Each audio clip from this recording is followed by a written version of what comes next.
شروع اللہ کا نام لے کر جو بڑا مہربان نہایت رحم والا ہے۔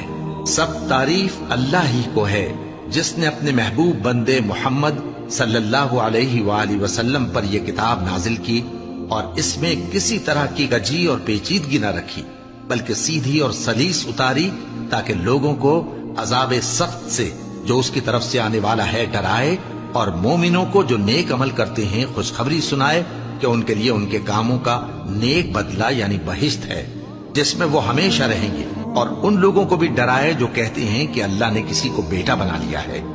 ان کو اس بات کا کچھ بھی علم نہیں اور نہ ان کے باپ دادا ہی کو تھا۔ یہ بڑی سخت بات ہے جو ان کے منہ سے نکلتی ہے، اور کچھ شک نہیں کہ یہ جو کچھ کہتے ہیں محض جھوٹ ہے۔ اے پیغمبر، اگر یہ اس کلام پر ایمان نہ لائیں تو شاید تم ان کے پیچھے رنج کر کر کے اپنے تئیں ہلاک کر دو گے۔ جو چیز زمین پر ہے ہم نے اس کو زمین کے لیے زینت بنایا ہے تاکہ لوگوں کی آزمائش کریں کہ ان میں کون اچھے عمل کرنے والا ہے، اور جو چیز زمین پر ہے ہم اس کو نابود کر کے بنجر میدان کر دیں گے۔ کیا تم خیال کرتے ہو کہ غار اور لوح والے ہماری نشانیوں میں سے عجیب تھے؟